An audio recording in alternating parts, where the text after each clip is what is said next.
Je m'appelle Monsieur Bémo. Récemment, un de mes élèves m'appelle. En fait, je reçois un coup de fil d'un de mes élèves que j'ai enseigné depuis belle lurette.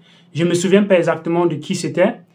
Il m'appelle, il me dit, monsieur, pour vous remercier de tout ce que vous avez fait, je vous ai envoyé un transfert de crédit. Je vous ai envoyé un transfert d'argent dans votre téléphone, en fait. Donc, ce que je fais, je me précipite pour essayer donc de confirmer que j'ai reçu un transfert. J'interroge mon solde et je me rends compte plutôt que ce qu'il y avait dans mon compte a plutôt été retiré. Donc, au lieu de recevoir quelque chose, ce qu'il y avait dans mon compte a plutôt disparu.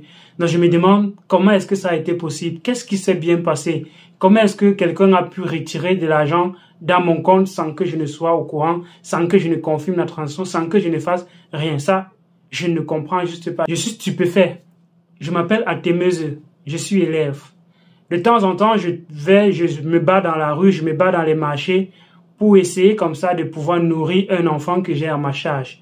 Donc, de temps en temps, j'envoie également un peu de sous que je peux colmater avec des activités que je fais de pas et là comme ça pour envoyer de l'argent à ma maman restée au village. Un beau matin, je reçois un message comme quoi j'ai été gagnante à une loterie concernant les gens qui font beaucoup de transferts. Parce que j'ai fait beaucoup de transactions, j'envoie le peu que j'ai régulièrement à ma maman. Donc, quand je reçois ce message, c'est comme un ouf de soulagement.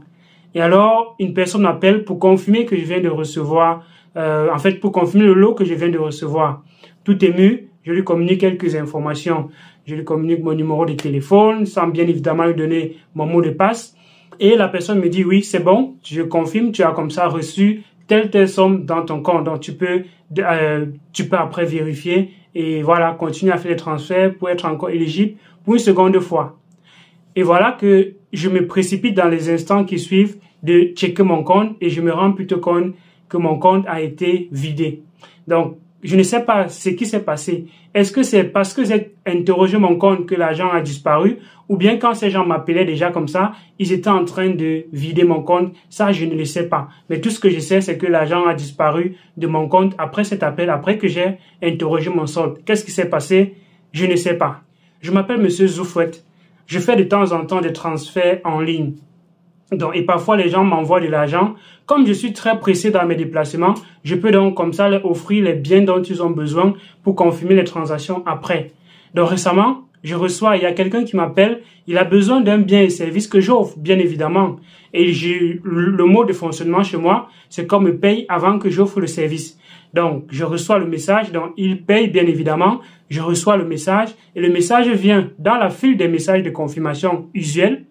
Et voilà, je lui donne donc le service dont il a besoin parce que je confirme avec le message que j'ai déjà reçu comme ça l'argent. Mais à ma grande surprise, quand je vais quelques jours après pour retirer cet argent de mon compte, je me rends compte plutôt que le montant dans mon compte est intact. Le montant n'a pas bougé. La somme qu'il y avait dans mon compte est intacte. Et pourtant, j'ai reçu un message de confirmation qui est venu par le canal normal que je reçois d'habitude, les messages de confirmation. Et quand j'interroge mon crédit, le message arrive en dessous du message de confirmation de la transaction que ce monsieur m'a fait comme ça. Donc, je ne sais pas ce qui s'est passé. Est-ce que l'argent est arrivé dans mon compte et il a été retiré après? Ça, je ne sais pas. Est-ce que l'argent n'a pas été envoyé? Ça, je ne sais pas. Mais comment est-ce que le message est arrivé dans le canal de confirmation des messages vraiment usuels que je reçois d'habitude? C'est une grosse interrogation et je ne sais pas à quel se me vouer. Donc, au vu de ces trois histoires qui viennent d'être racontées comme ça par des personnes au quotidien qui vivent cela au quotidien, il y en a plusieurs qui vivent les mêmes histoires au quotidien. Il faut donc rentrer dans les fondamentaux de l'argent. Qu'est-ce que c'est que l'argent? L'argent, c'est juste un tiers de confiance. Aujourd'hui, quand on possède de l'argent et qu'on envoie à quelqu'un, c'est parce qu'on fait confiance en cela. On fait confiance à ce bout de papier qu'on peut donner à une personne et cette personne, quand elle reçoit, elle sait que oui, j'ai reçu quelque chose et je peux donc transmettre. Si on ne fait pas confiance, alors il n'y a pas de l'argent. Le système bancaire et l'argent fonctionnent depuis la nuit des temps sur la confiance. Quand on s'échangeait les courriers, l'or, les métaux précieux avant, c'est parce qu'on faisait confiance à cela. Donc, est-ce qu'on peut aujourd'hui dire avec certitude qu'on fait encore confiance à ces systèmes de transactions en ligne-là? Est-ce que quand quelqu'un vous envoie de l'argent, vous pouvez confirmer que mordicus, le message que vous avez envoyé, est un message vraiment juste? Et si vous ne pouvez pas confirmer que ce message qui arrive dans votre téléphone par le canal normal est quelque chose de juste, c'est donc un problème. Ça veut dire que vous ne savez pas ce qui va se passer après. Est-ce que le message est faux ou bien le message c'est juste un attrape-nigo? Et quand vous allez interroger votre compte pour vérifier qu'effectivement vous avez reçu l'argent, est-ce que c'est à ce moment donné-là que l'argent va être débité de votre compte? Donc, l'utilisateur final est dans une situation perplexe aujourd'hui, avec ces moyens de paiement qui ont été mis sur pied et qui ont tellement de bugs, tellement de failles dans le système, qui font en sorte que c'est les utilisateurs finaux qui en périssent, qui en payent le prix quotidien. Est-ce que c'est donc normal que dans un pays comme le nôtre, on continue de laisser de tels systèmes prospérer et de donc mettre l'utilisateur à la merci de ces bandits, de ces braqueurs, des gens qui sont là pour uniquement arnaquer les personnes en utilisant les failles du système? Qui sont des personnes à plaindre? Est-ce que ce sont des personnes qui utilisent les failles des systèmes ou bien ce sont des personnes qui mettent ces systèmes-là avec des failles? La faute est donc à qui? On sait qu'il n'y a pas quelque chose qui est parfait à 100%. Dans tous les systèmes, il peut y avoir des failles. Mais quand les failles sont autant récurrentes et que les personnes se fassent autant arnaquer au quotidien, on se demande bien si les personnes qui sont censées protéger et veiller à la sécurité de ces systèmes-là sont effectivement en train de faire leur travail. Est-ce que les personnes qui sont derrière ces arnaques-là, parfois, ce ne sont pas des personnes qui sont de l'intérieur? On se demande bien, si un message vient par le canal de confirmation normal, qui est-ce qui peut avoir accès à ce système qui envoie les messages par le canal normal? Et quand on reçoit ce message, normalement, on ne se pose plus les questions. Si un message vient de MTN, mais comment est-ce que tu peux douter si un message vient encore de MTN? Si un message vient d'Orange, comment tu peux douter que le message vient encore d'Orange et que c'est un message qui est juste? Ça veut dire que dorénavant, même si ton frère t'envoie un message, tu ne dois pas croire cela parce que quelqu'un peut donc utiliser le même système, utiliser le même numéro et t'envoyer le message au nom de quelqu'un d'autre. Donc, on est dans un système où l'utilisateur est vraiment perplexe. Et que font donc les autorités par rapport à cela? Est-ce que les autorités sont au courant de ce qui est en train de se passer là aujourd'hui? Est-ce que les autorités sont au courant du fait que les utilisateurs se voient être dépossédés de leurs biens, de leur dur labeur comme ça? Quand une jeune fille qui se bat comme ça, comme celle que j'ai dit tantôt, qui perd presque 600 000 en une transaction, parce que quelqu'un va parce qu'elle offre un service qui est de 600 000, et quand elle reçoit le message de confirmation de plus de 600 000, elle envoie directement le bien sans se poser la question. Et c'est plus tard qu'elle se rend compte que le message qu'elle a reçu était un faux message. À qui elle va se plaindre? La personne va à la maison, la personne se plaint à la maison, et on demande à cette personne de porter plainte. On leur demande de porter plainte contre la maison MTN, contre la maison Orange. Donc, je ne sais donc pas.